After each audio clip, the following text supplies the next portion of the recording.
Well, thanks for doing this. I appreciate it. Oh, my pleasure. And I really enjoyed the book. Thank you. That's the first thing to say. I mean, it's always nice when you can say that with no sort of fears of being like, yeah, I liked it, but this, that, and that. But no, I really love this. And great. I'm going to get a copy, for more than one reason. But the main reason is that I really liked not the brevity in the sense that it was short, but the ability that you can drop into individual chapters.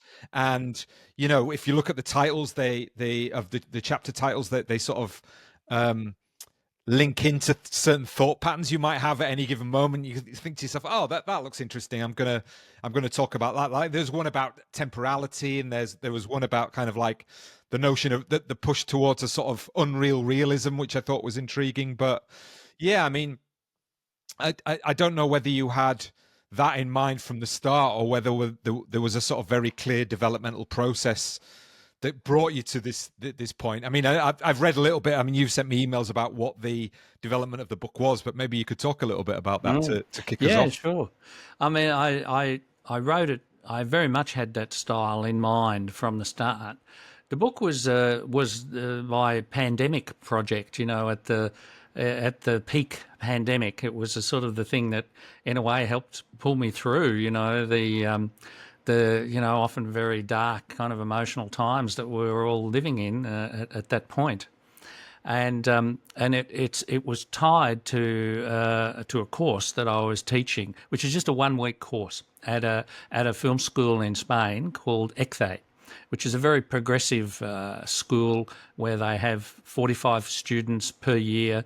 They do 1 year, and they specialise in either creation, curation, or restoration of films. And but it's all mixed together, and they have basically a new teacher every week, who could be a filmmaker, could be a sound designer, could be, a dancer, whatever it is. And each one of these people sort of leads some kind of masterclass, or gives talks, or, shows their work and talks about it with the students.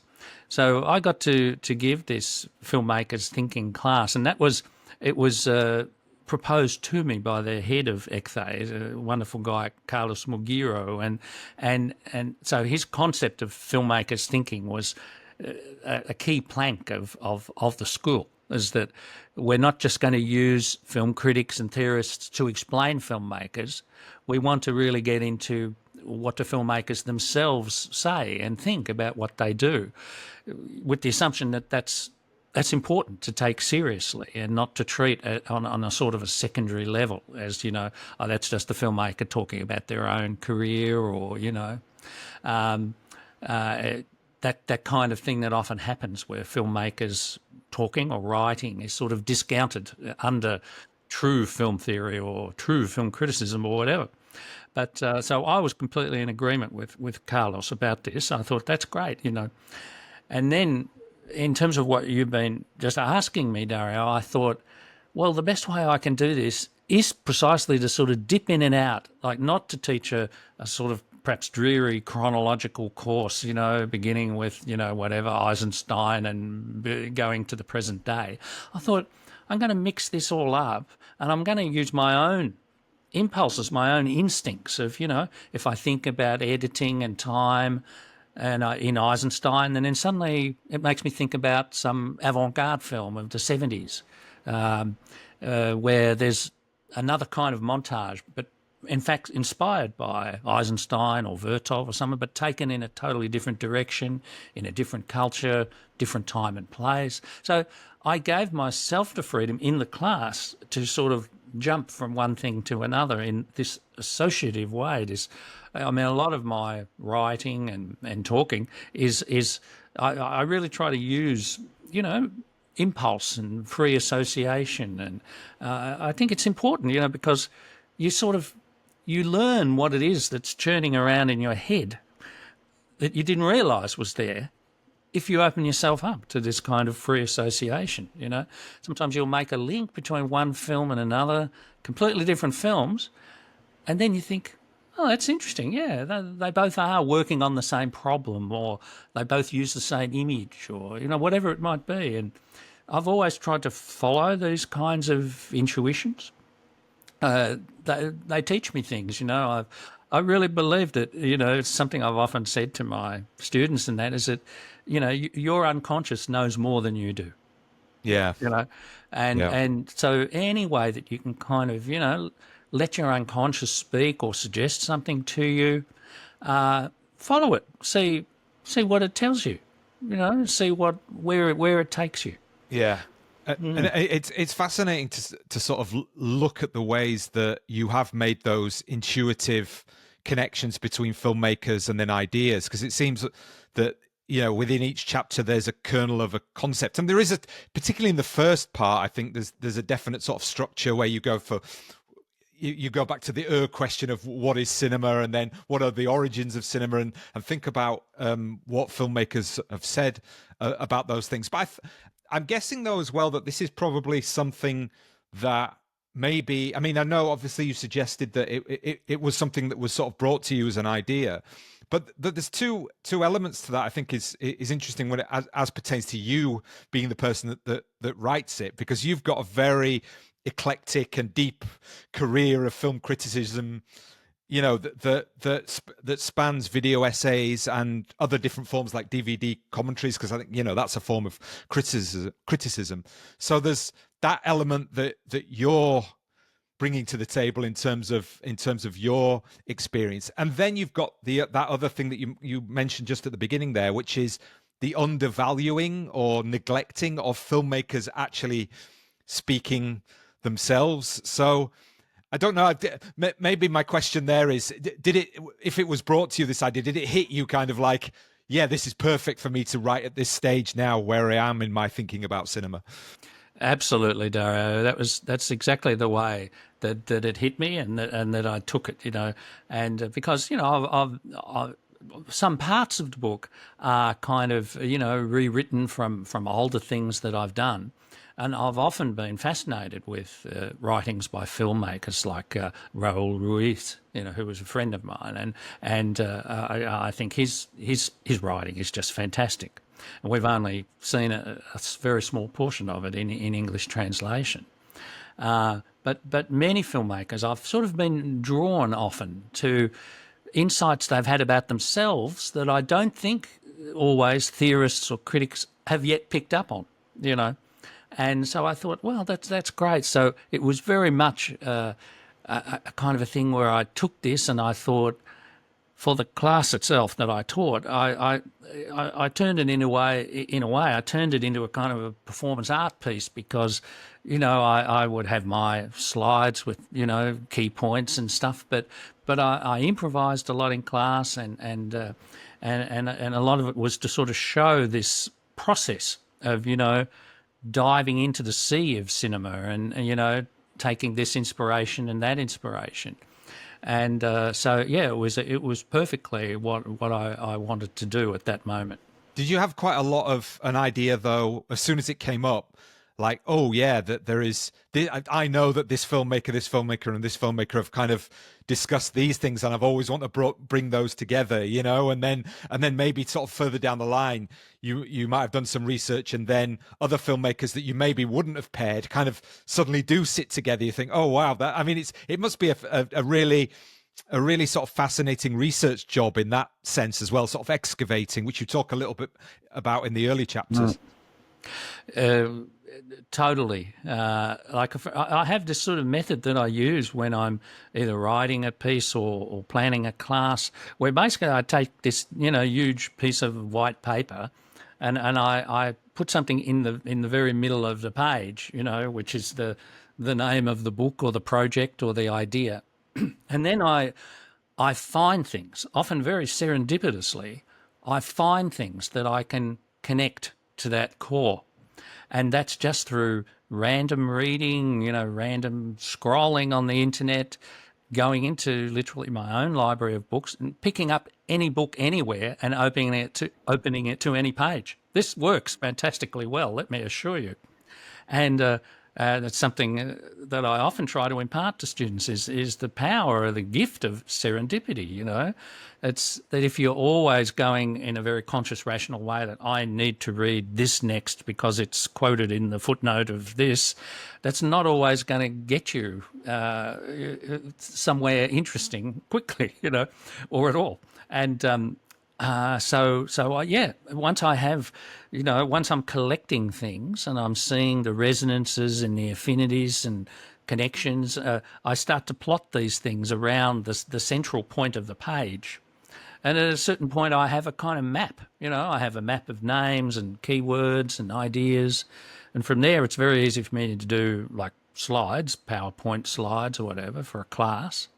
And then from the slides, I can write something. You know, for me, it's a really great work process that's fully intuitive, you know, and fully creative as much as I can make it. Yeah, I love what you said there about that sort of sense of picking up things in a serendipitous way.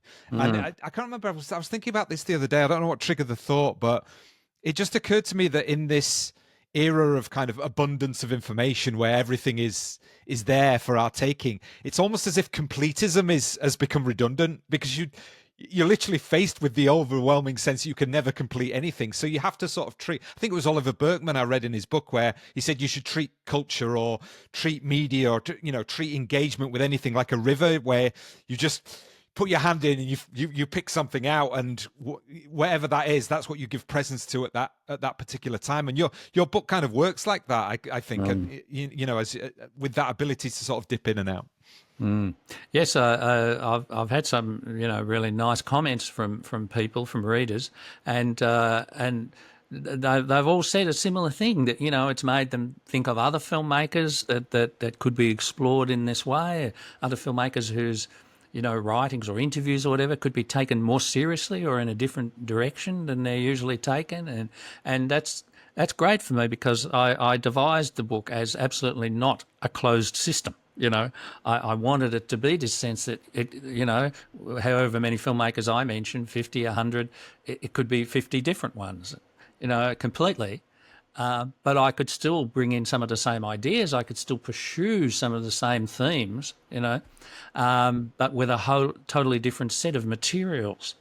And so at ECTHE, the institution where I taught it, there's actually a strand of a sort of a research project about sort of filmmakers writing, talking, materials that they may have generated for themselves, not necessarily published.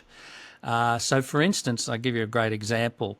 The great director Alexander McKendrick, who taught for many years in America, taught filmmaking, and he would make these little cards, these funny little cards, which had sort of sayings or bits of gems of wisdom, things like, you know, they're very funny, these cards, and they would say things like, you know, if a student was talking to him about a project they were going to film that they were writing, and then he would, rather than answering, he would point to a card, to one of these cards on the wall, and the card would say, short films are usually far too long. You know, something like that, right? You know, so because this was his obsession, was craft and economy and all this sort of stuff. But he himself was you know, a brilliant and witty guy, and very inspiring for his students. So anyway, when McKendrick died, you know, years later, it became evident that there was this beautiful set of his cards, you know, that he had delicately hand inked, you know, his cards with all of his aphorisms and sayings. And so ECTHE has bought a set of McKendrick's cards. And so I was able to, you know, say to the students, you know, look at that card on the wall right now, you know, in response to something that someone had said. You know, we were able to sort of relive the way that McKendrick sort of performed his own technique, his own theatrical technique of teaching. And he wrote a very important book, I think, that's underknown about filmmaking, which you quote extensively from in the chapter that sort of focuses on him. That's fantastic, and to show you how things connect. The person who compiled that book, Alexander McKendrick on filmmaking, is a wonderful guy named Paul Cronin, and Paul Cronin is my publisher. He published Right, okay. Filmmakers Thinking through his company, Sticking Place Books. And one of Paul's things is to give, as it were, the podium to filmmakers. He publishes a lot of books which are, memoirs or just simply collections of thoughts or unpublished screenplays for a whole range of filmmakers, from experimental filmmakers like Peter Whitehead through to Brian De Palma, through a whole lot of people. And so yeah, it was in a way my interest in McKendrick that kind of finally connected me to Paul for this American edition of Filmmakers Thinking. So why do you think it is that filmmakers speaking or theorizing or going beyond just turning up at a Q&A and sort of answering the questions that you get is undervalued or neglected? Is that a sort of result of the broader kind of theory practice antagonism that you probably experience in universities, as I have over the years? Or is it more of a sense actually that there's an idea that filmmakers are reticent maybe even to talk about their own work, when actually, if you look at the evidence that's in your book from the research that you've done, actually most filmmakers are quite happy to at some point in their careers to really reflect on what it is they're doing and what they think cinema is? Yeah. I mean, I think it does relate to that general antagonism in all kinds of institutions between theory and practice. And that happens in practical institutions, practical filmmaking institutions, as well as, more theoretical courses in universities and so on, more humanities-based, study of film and so on. And what I've found most often happens is that when a filmmaker, whether it's Tarkovsky or Ruiz or Maya Deren or whoever, when they reflect on their work, there's often this assumption, which is a sort of a damning and undervaluing assumption, that they're just justifying their own work. If they edit their films in a certain way, they come up with a theory of that kind of montage. Yeah. If Tarkovsky uses long takes, he comes up with a self-justifying, sort of self-glorifying theory of the long take. But I think that's wrong, or it's just like an ungenerous attitude to take. And because if these filmmakers, however they got to it, the fact that they do spend such obvious energy and time to sort of articulate a position about whatever it may be, editing, camera, sound, whatever it may be, it matters to them, and they're not just selling their own film. This tends to be the devaluing comment that filmmakers are just promoting themselves. But I just simply don't think that's true, finally. Yeah. No, that's an interesting point. I hadn't quite thought of it in those terms myself, actually. So it's given me something to sort of think about, whether it was just sort of reduction to, I'm going to come up with some kind of maxim to define how highfalutin what I've produced. So it gives it a kind of a kudos. It's an interesting point. I mean, it's funny because I just recently spoke to Mark Jenkin, a couple of shows ago on here, and he's someone he doesn't want to talk about what his films mean, but he really likes talking about sort of methods and philosophies behind film and cinema in the broadest sense of that. And one of the things that I really liked about what you were talking about at the beginning of the book was this idea of yourself being or someone who is interested in what filmmakers are saying and the way that they express themselves about their films, is being a detective of history. And it seems that maybe one of the problems is related to that, is that filmmakers talk in whatever forum presents itself, not like academics who tend to sort of focus around very specific journals and what I mean, their kudos and status is born around a very specific kind of infrastructural build-up of papers or whatever. Filmmakers just turn up and tend to pontificate wherever it takes place, and that's, again, you've brought you shift across different mediums to listen and read to what they've been saying. That's right. I think this is a really important part of the sort of detective search for filmmakers thinking, is that it's just how you say it, Dario, that it's very discontinuous. Like a filmmaker's life is incredibly discontinuous, you know, whether they get to shoot a film this year or not, or maybe they have to teach for a year filmmaking. And so they're plunged into all sorts of situations. And as you're suggesting, you know, they end up on a panel somewhere, they end up introducing a film, perhaps they're teaching a course somewhere, and for a year, for half a year. And that's where their thoughts will come together to be expressed. But there's not necessarily any decent documentation of that, you know. There are so many cases of filmmakers. I'll give you an example.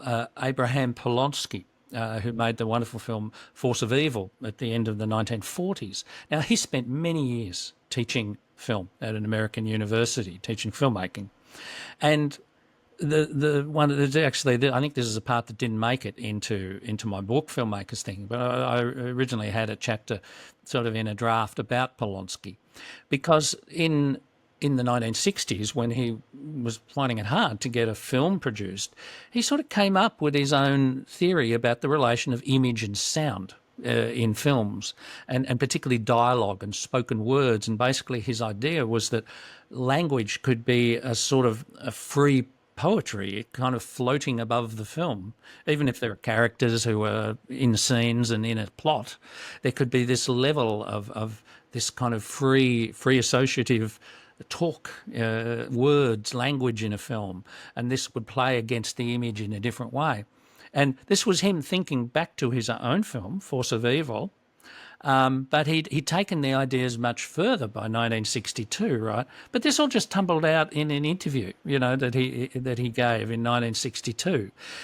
Maybe he talked about it in his classes much later, you know, right into the 80s, 90s, I think he was teaching. But unless someone has recorded them or kept really great notes, you know, some students sometimes keep good notes, many don't.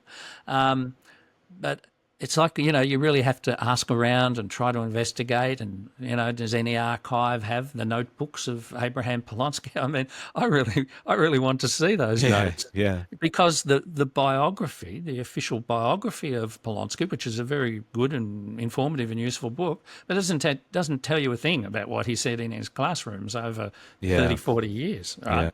Yeah. I want to know that. And that's true for, you know, whenever I hear that a filmmaker has taught. Now, one of the projects of the Ecthe School was called The Lost Lectures of Tarkovsky, because there had emerged in Russia, you know, a series of audio recordings of classes that he gave, and sometimes I think even some video footage of them. And Tarkovsky's classes are probably nothing like a class that you or I would teach. He didn't show films. He didn't show clips. He would just stand on a stage with a microphone and with a full house of students, and he would start talking about time and space and, you know, the things that were on his mind. He'd do that for an hour or two, and then, you know, see you next week. And he'd pick up a week later, you know. And so there is a record of this. And so Ecthe was involved in translating some of them into Spanish, and so then there was like a series of events around the Lost Lectures of Tarkovsky. So, you know, a famous classical pianist was asked to come and sort of respond to the theories of Tarkovsky by playing the piano, and Wow.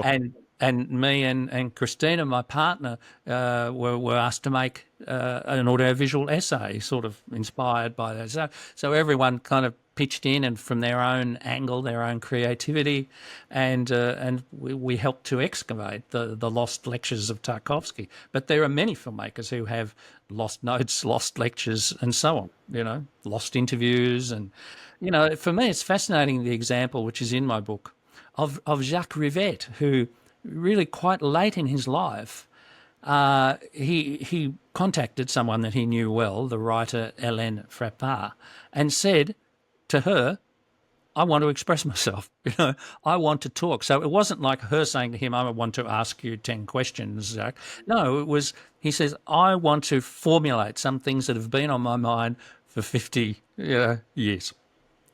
And that long interview that he gave to Frat Bar over a number of days is just fantastic. He's just kind of unburdening himself of all those thoughts that he's had.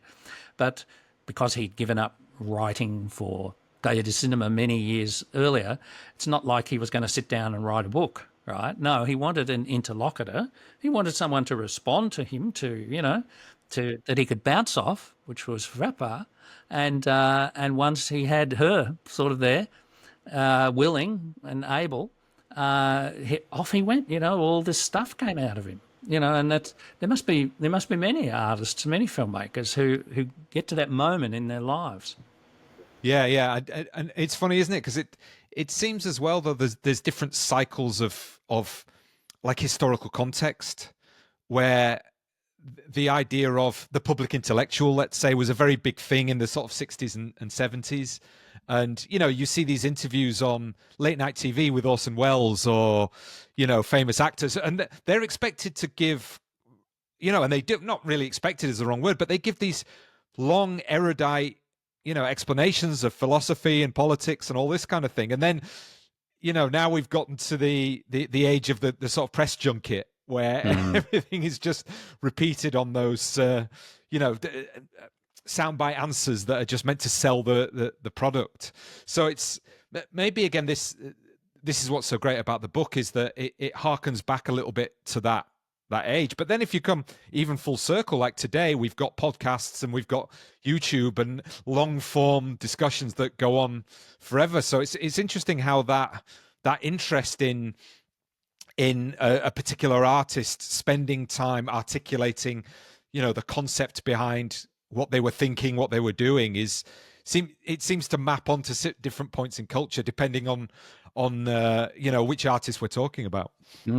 Yeah, that's very true what you're saying, Dario. And just got to look at the example of Tarantino, of all people. Of course, we know that he's a great film buff, and he loves to talk about his opinions of films. But then he sits down and he writes his book, Cinema Speculation or whatever. I don't think it's much of a book personally, but it exists, and he had the energy, the drive, the commitment to write it, and to go to mix his own memoirs of movie going with his ideas about how Scarface would have been a better film if somebody else was in the role, and all of this stuff that he goes on with, and of course, as you say, in the world of podcasts and stuff, I mean, there must be thousands of hours of Tarantino by now, speculating on the cinema that he's seen, and that's not something you could have imagined,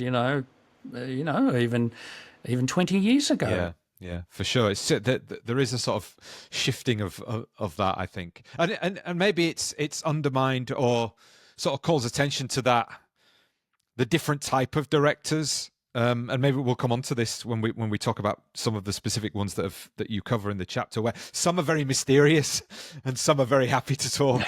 They kind of want to keep that enigma. Before we get into some specific chapters, particularly, maybe you could just talk a little bit about the overall structure and these three sections that you've got, because I think that's important to sort of lay that out. Where, I mean, we're characterizing the book as very sort of like you say, intuitive stream of consciousness, but there is a definite way that you've set out the book in terms of the chapters. Yeah, there was a basic idea of structure. Probably the classroom version is less structured than the book, and definitely, in fact. But in the book, I thought to give it a basic structure. There's a sort of a group of chapters that are about essentially ideas by filmmakers of how to generate films, how to make films, how to arrive at an idea, how to shape a scene, and so on. So there are all these ideas about poetics in the true sense of the word, like meaning the making, and ideas about how to make. how not in a rigid rule prescription kind of way, but more the creative way of, how are we going to find an idea, how are we going to keep an idea, how to be true to an idea. So Fellini, for instance, did in his marvellous book. I mean, that is a marvellous book that Fellini wrote, and he devotes a lot of time to this idea of how you keep true to the original feeling, the original idea feeling that you start with. Core idea, I think he calls it, doesn't he? The core idea, yeah. Because he says everything will separate you from that idea. Sure. Every reality of filmmaking, every, money person involved, every producer, everybody will try to separate you from your idea. But you've got to, as the maker, you have got to hold on to it. So there are a series of chapters that are essentially about this idea of making, of generating ideas and so on. And the last large section of the book is more general ideas, we could say theoretical ideas, filmmakers having theoretical ideas about what is cinema, what can cinema do, maybe what can cinema do that it hasn't yet done, and because many filmmakers sort of, get into this sort of futuristic speculation of, what will the cinema of tomorrow be? Take a figure like Peter Greenaway, not personally my favourite filmmaker, but he always says, the cinema has only realised 1% of its potential, and there's 99% for us still to discover. So let's discover it. That's a common thing that you'll find in filmmakers' thinking. This idea that we still need to speculate on what the cinema could do that it hasn't yet done. So they're sort of the two basic blocks, and then I put in the middle, to kind of break the book a little bit, I put a section on what I call statements of intention. And I think this is one of the most fascinating research areas. What it's all about is filmmakers who, often not for publication at all, but filmmakers, when they have a film project rolling, they will write a few pages. They may do it at the very start or at some stage of the process. And it's a few pages, and it's a statement of how they envisage their own film. Not just the plot, but the style, the mood, the feeling, the intention, usually all mixed up into often a very poetic statement. And it's that statement that, may help get a producer on board, or it may help discuss things with the heads of departments, the cinematographer, the costume designer, and so on and so forth. And so Chantal Akerman is one of the examples I use. Jacques Rivette that we've mentioned. Raoul Ruiz went to the extent of writing what he called tales for the actors, in which he would give each main actor in a film a separate text, which was a kind of a poetic fantasy about the character they're playing. And he said he would give them this at a very, very specific point, 2 weeks before filming, something like that, in order to derail their usual acting psychology techniques, right? So that, if the actor was coming to Raoul and saying, what's my character all about? What kind of childhood did I have? What family did I grow up in? And then he would give them a story that would completely send them on another line altogether, And so these kinds of documents, for instance, Chantal Akerman she probably wrote hundreds of these things. Yeah. And many filmmakers write them. I also use the example, which seems a more mainstream figure, John Hillcoat, the Australian-born director, who's also done films in the UK and America and elsewhere, and television stuff, Black Mirror and stuff like that. And it was sort of by chance that, because I'd met John and I sort of knew him a little bit, and I just basically asked him, do you have any statements of intention, And he'd written this extraordinary essay about his film, The Proposition, before he'd filmed it. And it was remarkable text, which subsequently was translated into French by Positif magazine, and it travelled that text. And when he wrote it, apart from its use in the production and its personal use for him, like to clarify for himself what his film was about and how he was going to do it. But at most, he thought, oh, well, it could go into the press kit, you know, it could serve a promotional function. But he wasn't thinking, I've written a brilliant essay that I could put in any good film magazine in the world. I published it online in Rouge magazine, which I was a co-editor of at that time, and that really got me on the path of, you know, just occasionally asking a filmmaker, you know, did you ever write 2 pages summing up the project early in proceedings? And honestly, you'll be amazed at what you can get from that.